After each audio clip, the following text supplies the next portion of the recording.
Gracias por acompañarnos en una sesión más de Diálogos Judiciales, un esfuerzo de TV Nuevo León y del Poder Judicial del Estado para aumentar nuestra cultura de la legalidad, donde vemos casos, donde vemos delitos, donde vemos contratos o situaciones que se pueden presentar a cada uno de los habitantes de Nuevo León, para saber cómo actuar, saber qué es lo que, en lo que estamos involucrados, las expectativas que tenemos. Es importante saber a dónde podemos acudir, a dónde no debemos acudir también. Y en este caso vamos a hablar de un tema muy interesante que se está presentando en nuestra sociedad de diferentes tipos, y este es el chantaje telefónico o también extorsión telefónica, como se le conoce a nivel federal. Hemos invitado a nuestros panelistas el día de hoy, a quienes voy a presentar de derecha a izquierda, y quienes nos van a hablar de este tema es el licenciado Jesús Demetrio Cadena Montoya, quien es juez de preparación penal del Segundo Distrito Judicial con residencia en Guadalupe, Nuevo León. Muchas gracias, licenciado. Gracias por la invitación. Nos acompaña también el licenciado Javier Sepúlveda Ponce, presidente del Consejo de Egresados de la Facultad de Derecho y Criminología de la Universidad Autónoma de Nuevo León. Muchas gracias, licenciado. Gracias, tío. Y nos acompaña también el licenciado José Luis Garza Leal, quien es juez tercero penal del Tercer Distrito Judicial del Estado con residencia en San Nicolás de los Garza, Nuevo León. Gracias por la invitación. Muchas gracias. Bueno, me gustaría, pues, obviamente, como siempre lo hacemos, primero analizar qué es el chantaje, cómo se tipifica, cuáles son sus elementos, y después hacer una recapitulación de cómo se presenta este delito. Muy bien, Rafael de Pina Vara, en su diccionario de Derecho, define a la extorsión o el chantaje, lo define como un acto delictivo que es cometido por el sujeto activo a través de la amenaza o la coacción. Se obtiene un lucro indebido, se obtiene la entrega de bienes, de dinero, o simplemente se le pide a la persona que haga algo en contra de su voluntad. ¿Cómo evoluciona este delito? ¿Cómo se presenta en un inicio en forma primitiva y luego va evolucionando hasta ser esto que ya conocemos? Bueno, un primer dato de este tipo de delito se dio en el digesto romano bajo el mando de Justiniano, el emperador Justiniano. Sin embargo, ahí se le conocía como concuso, y se refería a un delito que cometían los funcionarios públicos, no las personas.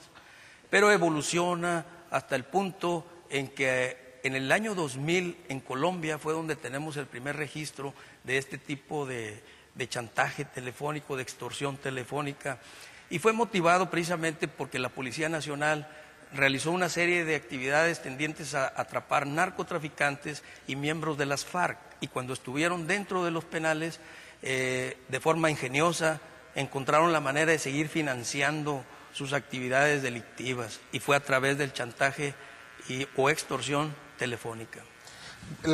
Podemos apreciar aquí que la personalidad o el comportamiento del delincuente es pues un manejo psicológico de la situación, de las personas, donde pues hoy estamos hablando de una persona que comúnmente está privada de su libertad a través de un teléfono celular o de una línea telefónica.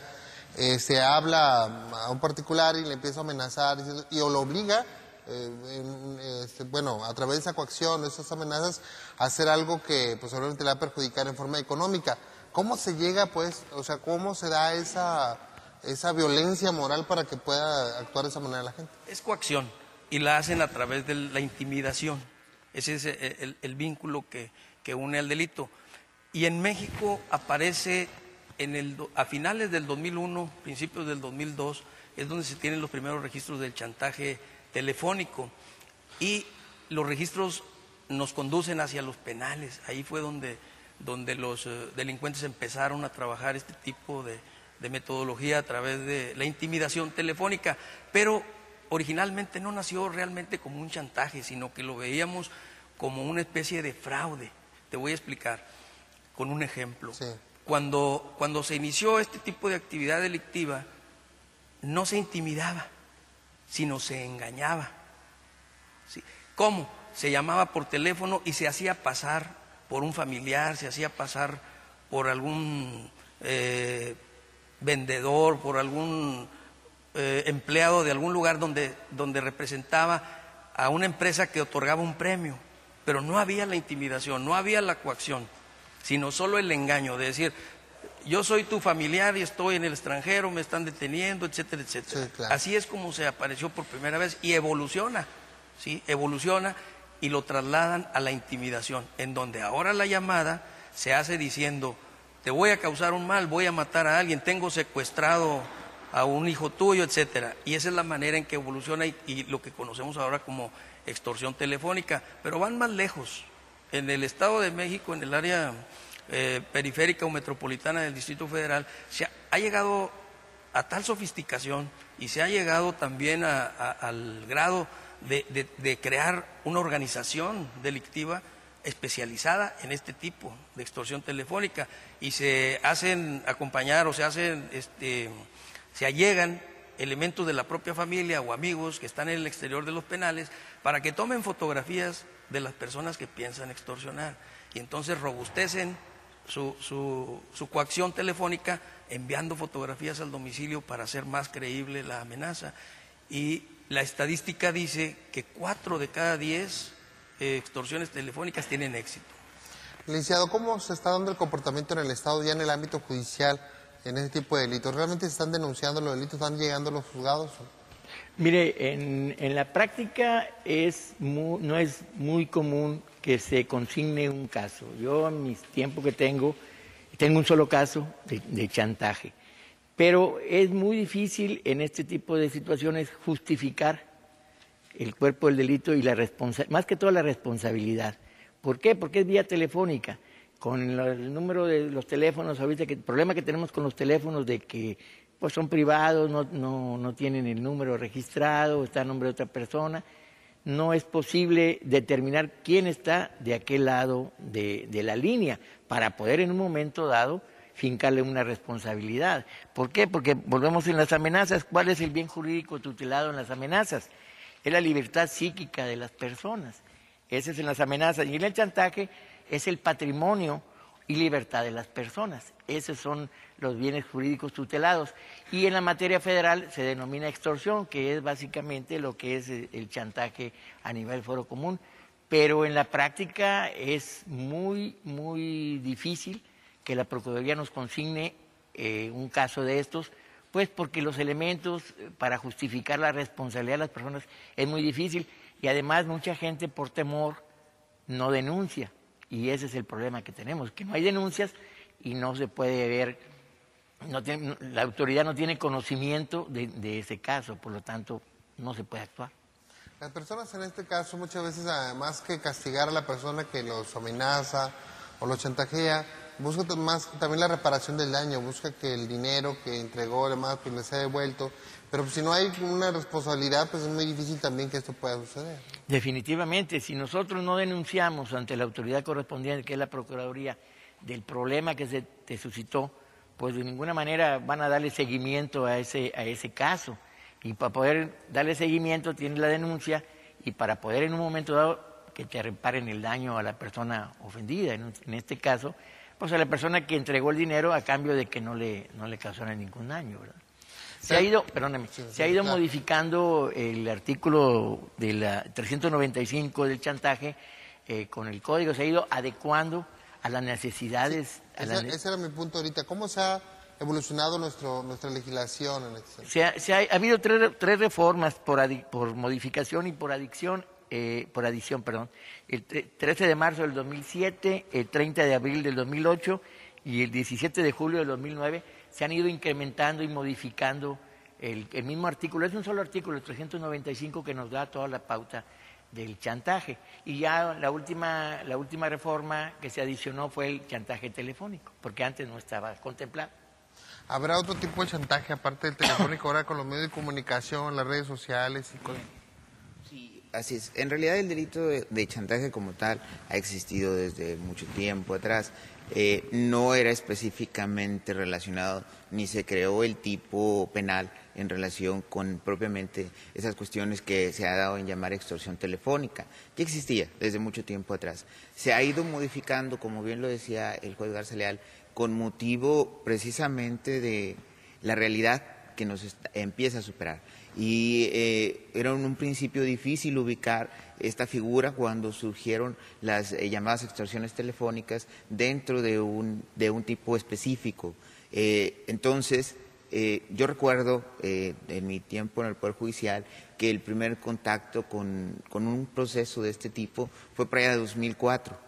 en donde se detuvo a una persona precisamente por el hecho de que se logró la coordinación entre las policías y en el momento en que la persona estaba liberando el dinero de la cuenta de donde se había exigido la entrega del dinero, en ese momento fue detenida la persona y se logró desde luego capturarlo, detenerlo y bueno, hasta donde yo supe quedó sentenciado a una pena de prisión, pero en aquel entonces el chantaje no era visto como un delito grave, porque no implicaba, sí, ya está modificado en la ley para que este caso sí sea un delito grave, precisamente porque era incluso a instancia de parte el delito en aquel entonces. Por eso se hizo estas modificaciones de las que ha hablado el juez Garza Leal, para que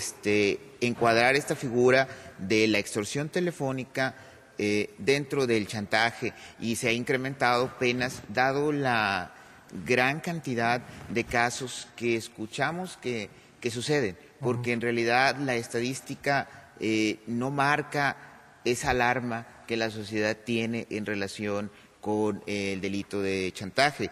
Por ejemplo, haciendo un cruzamiento de estadísticas, la última, que es la más completa porque se puede cruzar en todos lados, es la de 2008, habla de que en Nuevo León se denunciaron solamente 40 casos de chantaje en el estado a nivel general, y de esos 40 casos solamente 5 concluyeron con una sentencia definitiva condenatoria. Entonces estamos hablando de que es realmente difícil la sentencia en estos casos, porque no hay denuncia o porque bien no es posible encontrar a la persona que comete el delito. Sin embargo, muchas de estas situaciones, de estas estadísticas, realmente tenemos que reconocer que no responden a la realidad, puesto que es una cuestión hasta cierto punto común escuchar que alguna persona, algún conocido, haya sido víctima de la extorsión telefónica. Y en este sentido, pues lo único que siempre ha quedado en llamar es a la denuncia. Están las oficinas, sabemos que también existe hasta cierto punto la desconfianza de la ciudadanía hacia algunos sectores de la autoridad para hacer la denuncia por considerar que bueno, por ahí pueden estar coludidos, vayamos a decirlo así. Pero la gente debe saber, por ejemplo, está la oficina directa de la Procuraduría, que puede atender estos casos, y que incluso cuando hay servidores públicos involucrados, las sanciones son mayores. Vamos a hacer un pequeño corte aquí en Diálogos Judiciales. Les recordamos que tenemos un correo electrónico que es tribunal@pjnl.gov.mx, donde nos pueden dar sus comentarios y sugerencias. Volvemos un instante aquí en Diálogos Judiciales.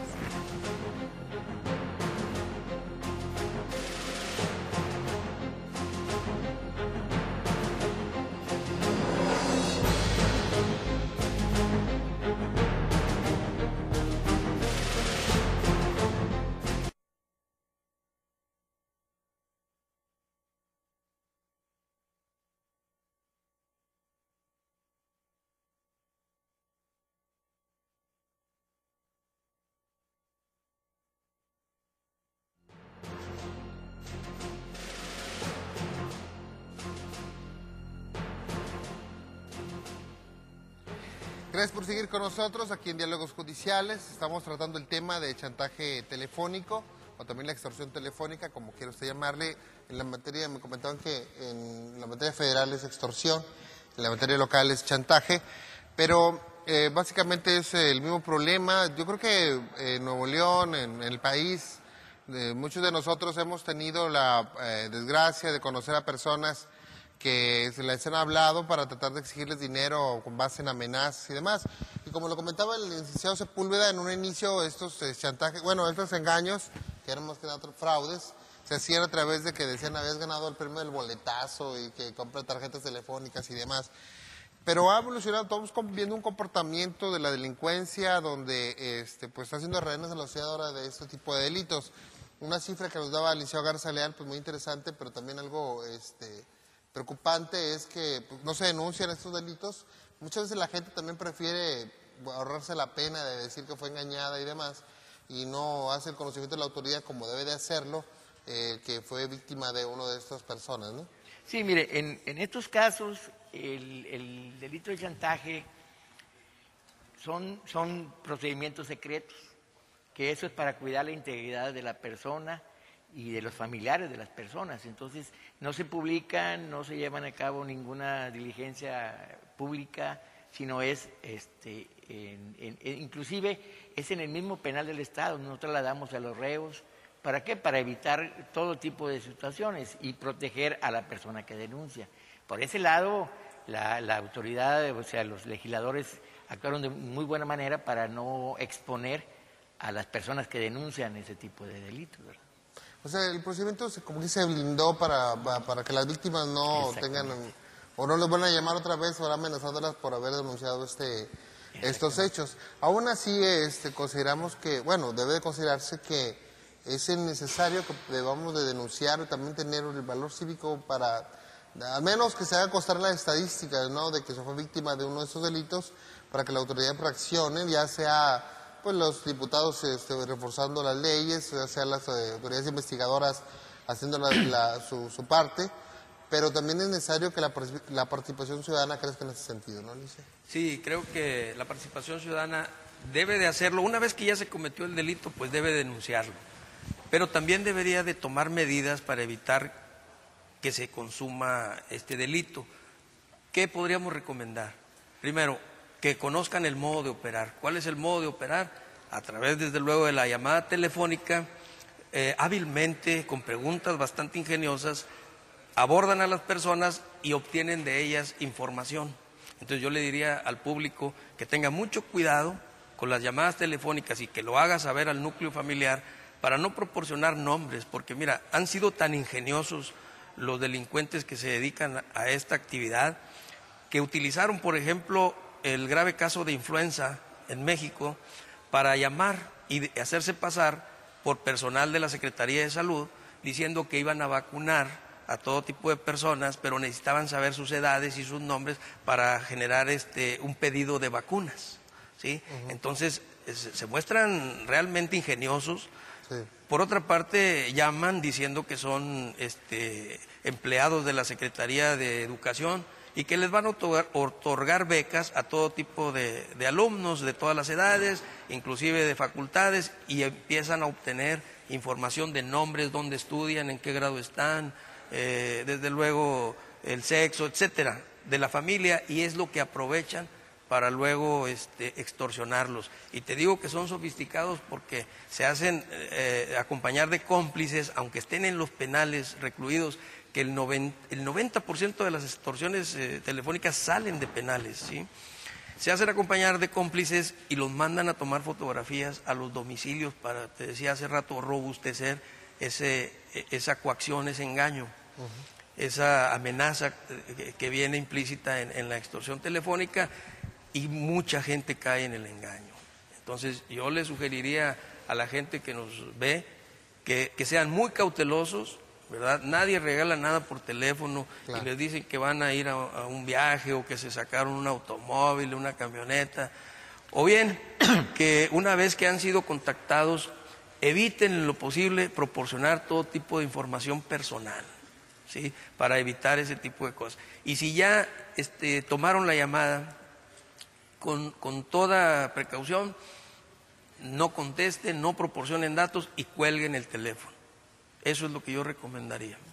La prevención, sobre todo, siempre es buena para evitar muchos de los delitos que comúnmente se presentan en la sociedad, pero una vez que ha sucedido la denuncia es imprescindible, y la verdad es una situación que debe de hacerse porque la estadística, cuando se genera, le da orientación al gobierno para hacer o no hacer ciertas cosas.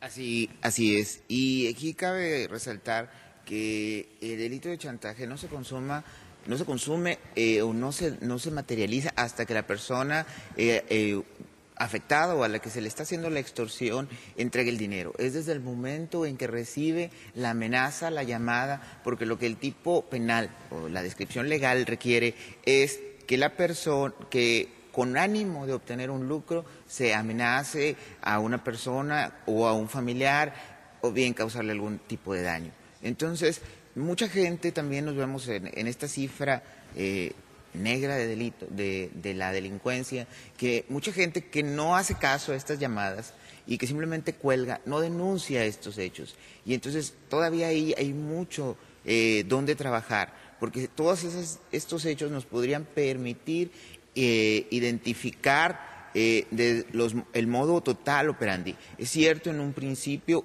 y la mayoría de los casos se sabe o se ha logrado detectar que las llamadas provienen precisamente de centros penitenciarios, pero ya ha pasado a más y empieza a ser gente que está libre, que anda en la ciudad, a veces, como decía el abogado, auxiliándose de personas que estaban privadas de su libertad, pero también por personas que están en libertad. Hoy, como decías hace rato en el corte anterior, estamos más expuestos.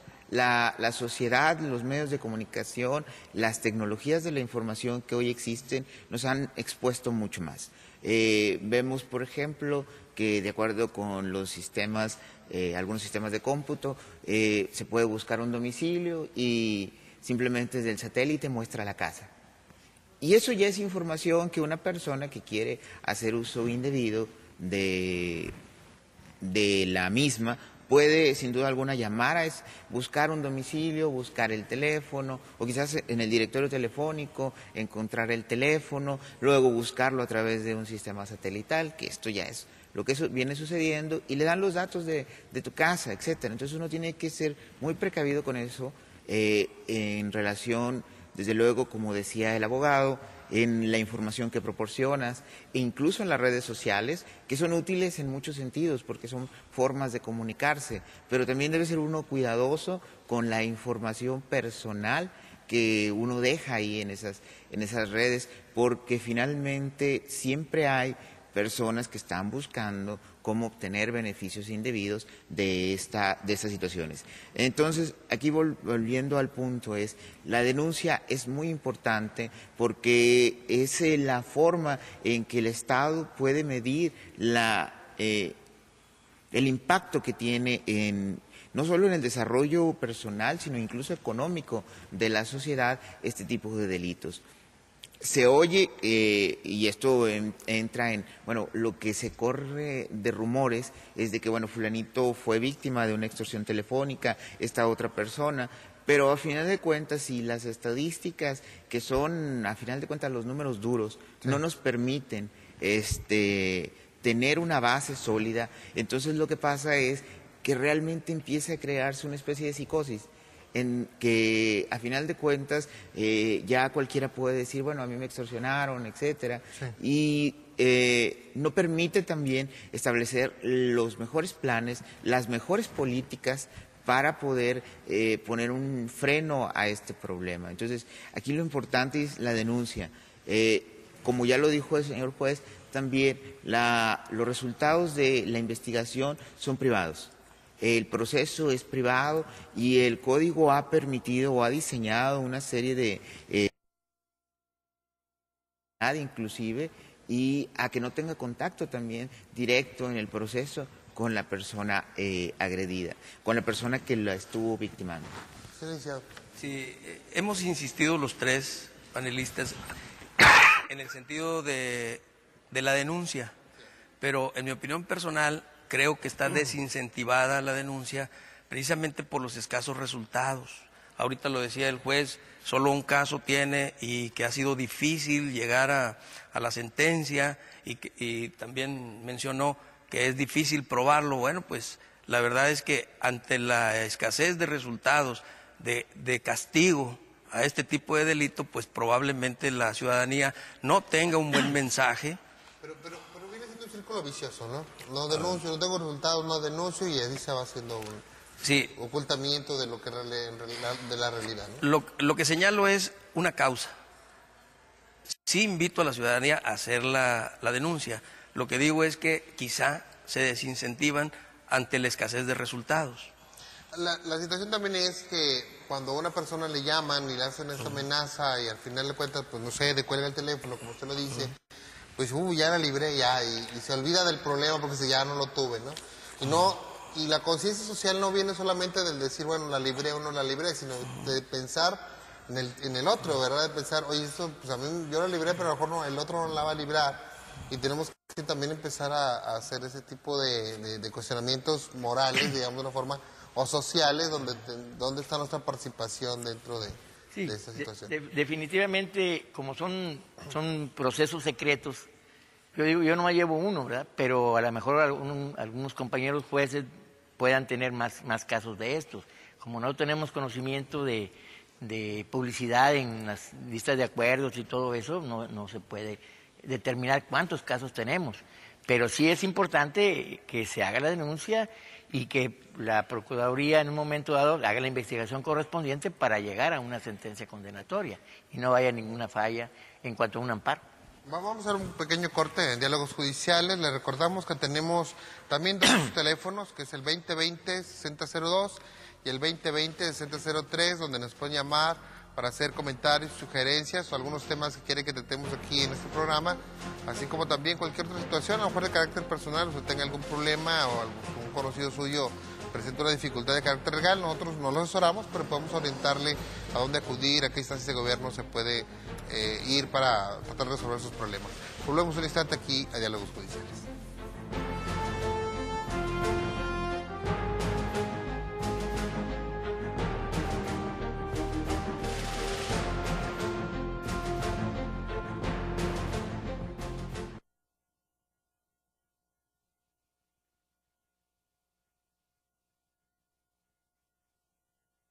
A qué instancias de gobierno se puede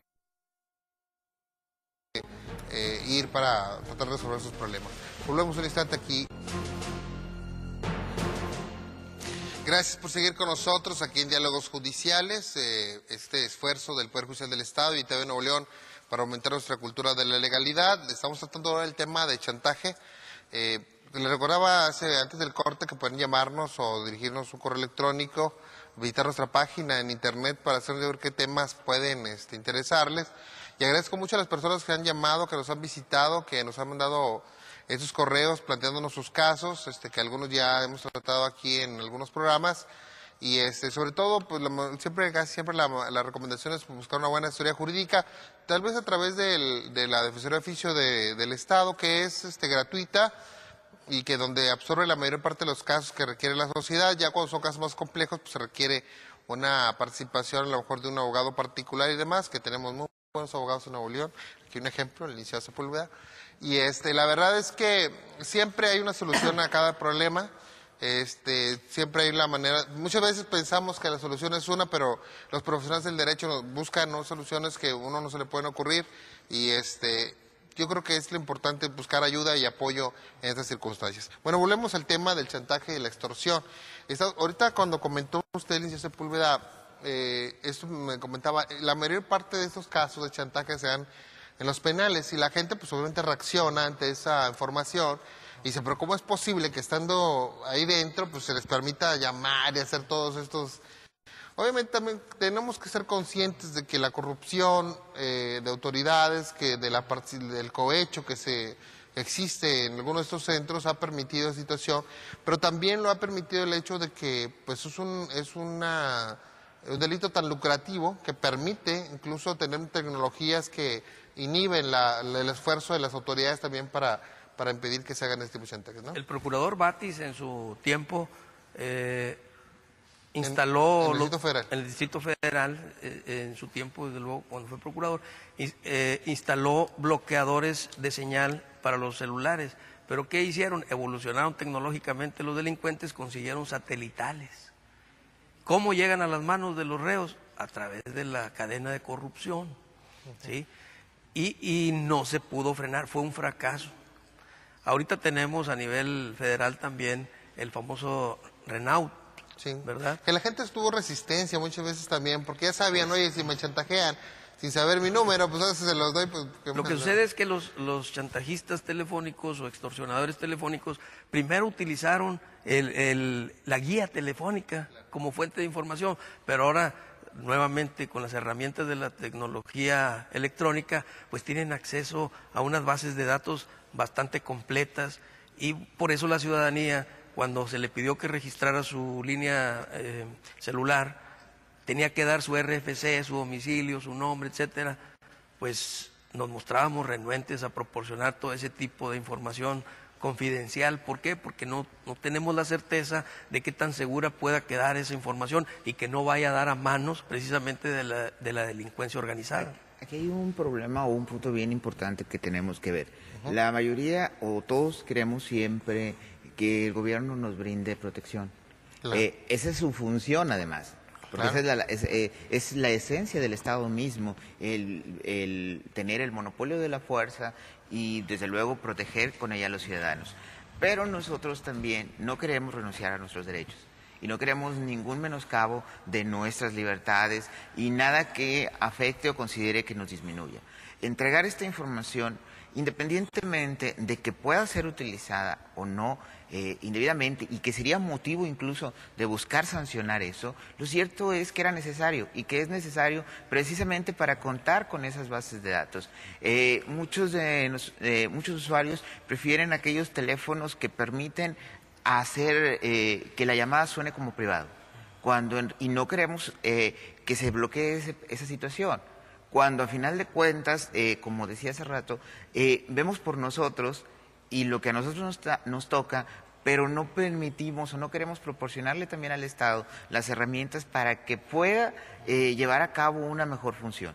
El registro de usuarios de celulares puede ser muy cuestionable en cuanto a la confidencialidad de la base de datos que se va a obtener, pero sin duda podría ser una muy buena herramienta sobre cómo se utilizará el teléfono, los teléfonos, las líneas, etcétera. Y esto, bueno, hemos visto, las mismas compañías telefónicas han promovido amparos para evitar que se cumpla con la ley y para evitar que al final, esto afecta, porque esa situación de decir no entrego los datos, que en muchos países del mundo existen estas bases de datos. En Francia, por ejemplo, no puedes tener un número de teléfono móvil si no tienes, si no registras todos tus datos.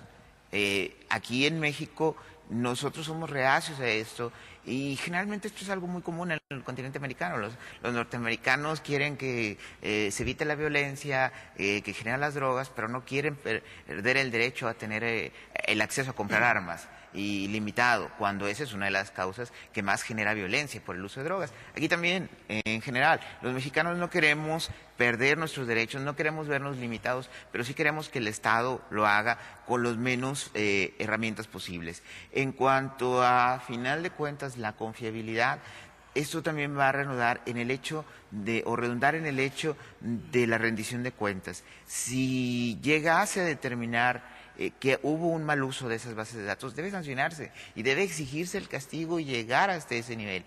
Pero si siempre estamos de una forma u otra con la desconfianza, que también entra mucho en el hecho de que no querer ceder parte de nuestros derechos, derechos que a final de cuentas no se afectan en un grado tal que no permitan desenvolvernos en sociedad. A ver, ahí yo quisiera... Bueno, a ver, el licenciado Garza. Sí.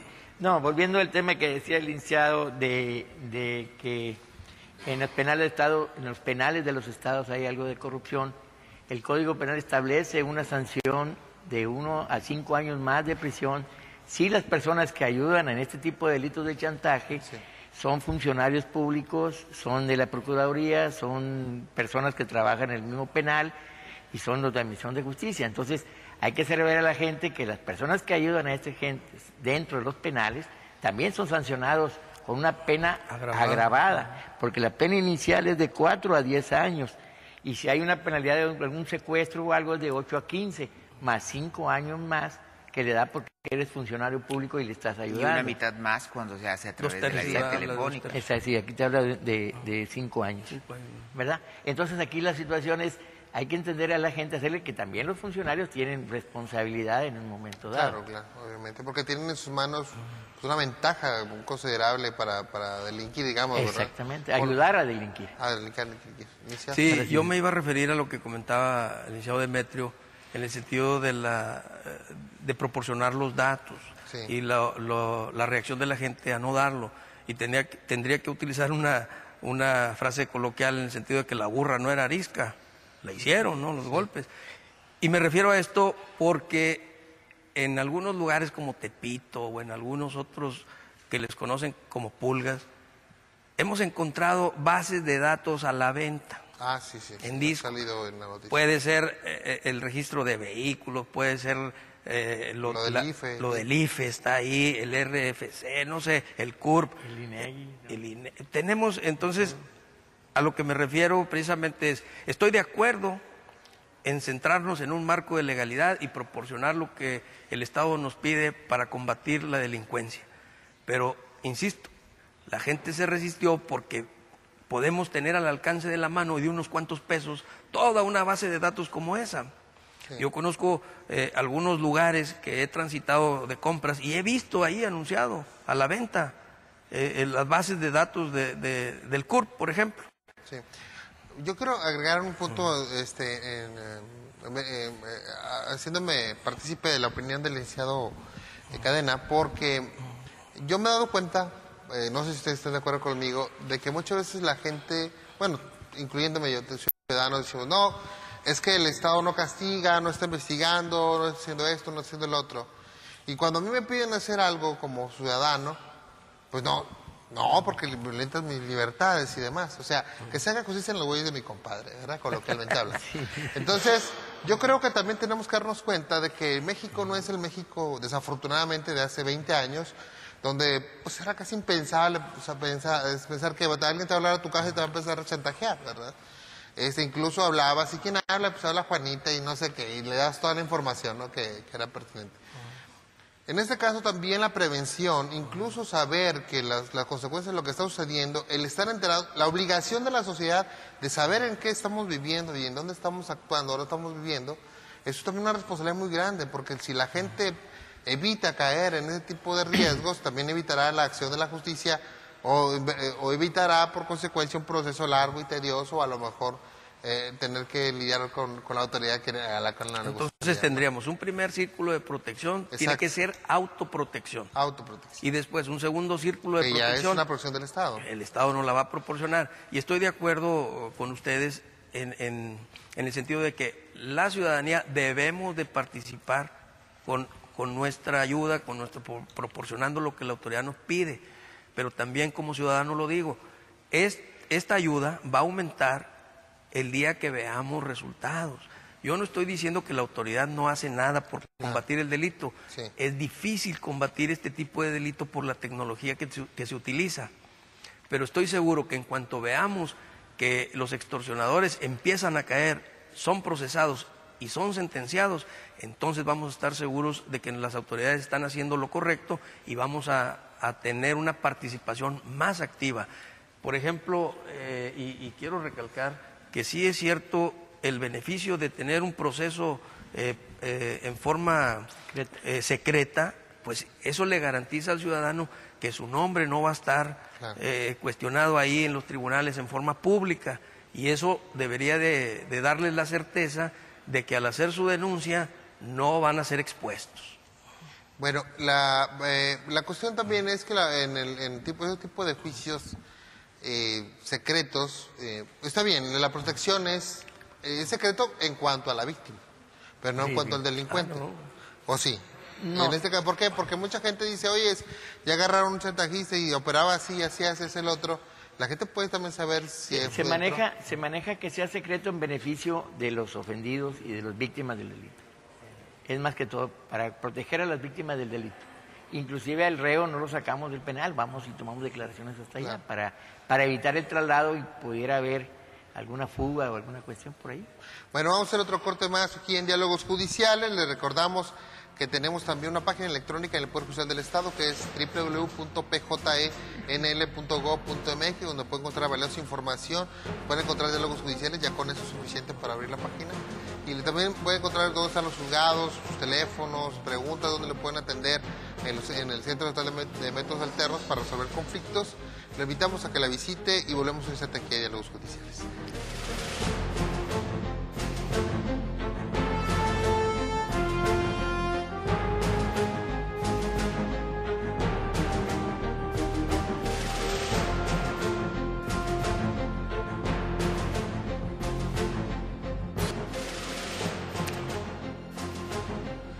Gracias por seguir con nosotros aquí en Diálogos Judiciales. Estamos tratando el tema del chantaje y sobre todo el chantaje telefónico porque es el que más se ha presentado, aunque hemos visto en la noticia algunos otros casos de los chantajes de los Zetas, supuestos Zetas, ¿no? Cuando van a la presidencia del tribunal a ver casos, ya todo el mundo es pariente del gobernador Zeta, entonces yo le digo, pues bueno, ya no es sorprendente eso. La cuestión es que el chantaje telefónico representa un fenómeno social bastante amplio, porque obviamente este medio de comunicación puede contactar a cualquier tipo de persona en cualquier parte de México, y entonces estamos viendo, por ejemplo, que los chantajes, muchos de ellos, según me comentó un funcionario de la Procuraduría, vienen de penales de Tamaulipas, de Veracruz, Distrito Federal. Aquí casi no porque es culpar a los de aquí, pero esa es la verdad, digo, ahí es donde más se presentan. Que están mejor organizados. Y eso también se tiene que ver, o sea, la mayoría de los teléfonos tiene identificador de llamadas, ¿no? Y uno debería también saber, oye, ¿por qué me andan hablando a alguien de ese teléfono que ni conozco? Eso es lo que veamos del primer ciclo de autoprotección. Así es. Sí, aquí hay que considerar que cuando se hace por vía telefónica o por otro medio de comunicación electrónica, radial o satelital, la pena se incrementa hasta la mitad de la pena inicial. Hay que considerar eso cuando se justifique plenamente el delito, se le va a sancionar porque fue por la vía satelital o por la vía telefónica o por la radial. Entonces sí es importante que la gente sepa que la penalidad de este tipo de delitos es alta y es un delito grave que no tiene derecho a fianza. Entonces lo importante en estos casos es que volvemos a reiterar que la gente denuncie para poder estar en condiciones de sancionar a estas personas. Porque si no hay denuncia, no se inicia la averiguación y no hay nada. Pero esto nos da pie, con el comentario que hace el juez, a destacar un comentario que hizo el licenciado Demetrio, que te decía que considero muy importante. Aunque el tema es la extorsión telefónica, también tenemos presente la extorsión que se hace a través de los medios electrónicos, en este caso las redes sociales. Y ahí el comentario es el siguiente: decirles a los padres de familia que tengan mucho cuidado con sus hijos al utilizar esas redes sociales, el Messenger y el Twitter y no sé, Facebook y todo ese tipo de redes sociales, porque proporcionan fotografía, nombre, domicilio, etcétera, teléfonos, que son o pueden ser utilizados por este tipo de delincuentes. Por eso destaco el comentario del licenciado Demetrio, porque me parece que es muy importante que la gente cuide ese aspecto. La seguridad pública es un camino de dos vías. El éxito de la seguridad pública, por un lado la función del Estado, pero por otro la participación del ciudadano. No puede funcionar con una sola de ellas. Tiene que haber esa relación. Y la gente, bueno, volvemos a lo mismo, lo trascendente de esto es la denuncia. El resultado que se da empieza también ya en cuanto a que como sociedad, como bien lo decías, no nos desatendamos de esto. Es decir, presentamos la denuncia, exigimos resultados. Y de esta forma el Estado va a tener que también estar obligado. Si las bases de datos que se han entregado al gobierno y que lo entregamos a particulares también, cuando vamos a solicitar un crédito a una tienda, a un banco, le entregamos toda nuestra información, incluso no sabemos si mucha de nuestra información sale de ahí. Entonces, tenemos que hacer lo que sea y exigir también los resultados. Y si en un momento determinado, por ejemplo, lo que decía el abogado Sepúlveda, y con muy razonablemente, porque sí lo hemos escuchado, es las bases de datos están a la venta en determinados sectores. Bien, ¿qué se ha exigido al Estado para que investigue esa situación? todos decimos, bueno, está pasando, pero realmente no se hace nada y no se le exige al Estado que cumpla con su deber de investigar eso y determinar si es un delito, si realmente corresponde a la base de datos obtenida a través del IFE o bien es, por ejemplo, datos que uno entregó a un centro comercial. Hay que recordar que, por ejemplo, cuando se hacen solicitudes de crédito a tiendas departamentales, generalmente siempre ponemos, ellos lo ponen y nosotros, por la emoción de recibir el crédito, sí acepto compartir mis datos para fines comerciales. Y estamos entregando una gran cantidad de información que también estamos permitiendo que haya comunicación. Y esas bases de datos pueden ser vendidas también. Son intercambiadas por las mismas empresas y por eso recibimos a veces también muchas llamadas molestas de publicidad. Entonces, tenemos que ver, la autoprotección está en el camino de tener mucho cuidado con nuestros datos, con la educación que se da a los hijos sobre cuando se conteste el teléfono, si decir que no están los padres. Hemos visto casos de procesos en los que todo empezó con un mamá y ¿qué pasó, hijo? Soy Chuy.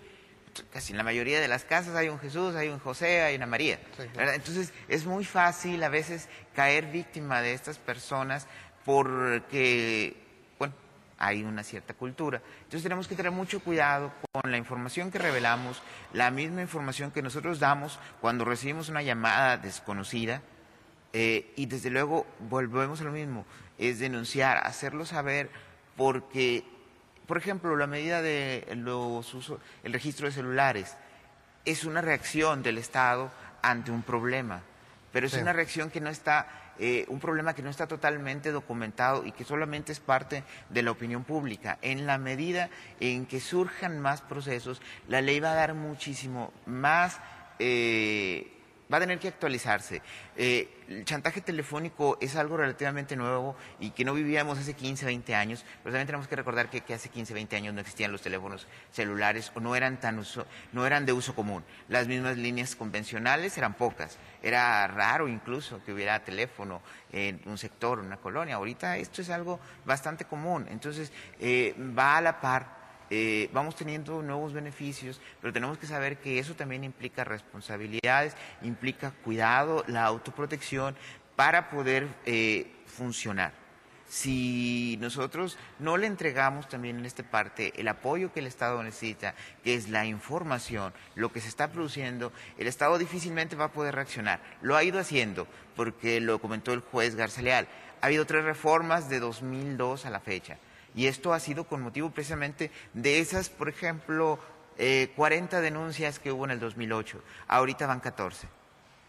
Pero eso ha ido dando movimientos. El chantaje, cuando se empezó a ubicar este delito, no era grave. Incluso las personas que hacían esta extorsión podían obtener su libertad provisional bajo caución. Los pocos casos que ha habido, pero que sin duda alguna son reflejo, ha motivado que el chantaje dejara de ser un delito y se convirtiera en un delito grave. Un delito que no fuera grave para ser un delito grave. El chantaje era perseguible a instancia de parte. Ahora también se ha hecho que sea perseguible de oficio. Entonces, vaya, en la medida en que la denuncia se vaya dando, en la medida en que el Estado vaya obteniendo datos duros y reales, en esa medida va a poderse crear mayores mecanismos que permitan causar o lograr los resultados de la seguridad pública. Vuelvo a repetir, el chantaje telefónico o la extorsión no se da o no se actualiza nada más cuando la persona entrega el dinero. Desde que recibes la llamada, en ese momento se está consumando el delito de chantaje y en ese momento la persona debe denunciar para que precisamente el Estado pueda buscar la manera de lograr perseguir estos resultados. A lo mejor tal vez no se puede determinar la línea en una ocasión o con un caso no se puede, pero puede ser que si se denuncian 10 personas y resulta que todos provienen de la misma línea telefónica y si se sigue a esa línea telefónica pueden empezar a darse indicios de culpabilidad. Por otro lado, en cuanto a lo de los delincuentes, y me gustaría cerrar con esto, es privado, el proceso es privado. Pero también hay que ver una cuestión, la ley, la Constitución, y esto es un derecho de todos, y que, como digo también, podemos ser víctimas, podemos ser inculpados, establece una presunción de inocencia. Es decir, toda persona que es procesada se le tiene que presumir inocente hasta que no se demuestre en un juicio con todo el debido proceso que es responsable de la comisión de un hecho ilícito. ¿Y esto a qué va? Que debe también respetarse sus derechos. Y entre ellos está el no ser infamado, el no ser denostado públicamente, porque también sabemos, y no podemos negarlo, que hay muchas veces que por falta de pruebas una persona queda en libertad y finalmente su prestigio también queda derrumbado, no obstante que haya sido absuelto. Sí, no, aquí en este caso se le da todas las garantías al reo. De más que el código nos establece que debe ser un procedimiento secreto. No quiere decir que no esté su abogado defensor, que no esté la víctima, claro, que claro. no todo el mundo, ¿verdad? No, se le da así para que no darle promoción ni divulgar en perjuicio de la ofendida, de la parte ofendida. Pero en este caso el reo tiene todos sus derechos para ser juzgado, como dice él, con la presunción de que es inocente. Pero definitivamente tenemos que cumplir con el código de hacerlo lo más secreto posible en beneficio del posible ofendido. Bueno, el tiempo se nos ha agotado desafortunadamente. Agradezco a nuestros panelistas el día de hoy, licenciado Jesús Demetrio Cañana Montoya, juez de preparación penal del Segundo Distrito Judicial del Estado con residencia en Guadalupe, Nuevo León. Muchas gracias, licenciado. Al licenciado Javier Sepúlveda Ponce, presidente del Consejo de Egresados de la Facultad de Derecho y Criminología de la Universidad Autónoma de Nuevo León. Gracias. Y al licenciado José Luis Garza Leal, juez tercero penal del Tercer Distrito Judicial con residencia en San Nicolás de Garza, Nuevo León. Muchas gracias, licenciado, por habernos acompañado. A usted también le agradezco que nos haya acompañado el día de hoy y los esperamos en la próxima sesión de Diálogos Judiciales. Muchas gracias.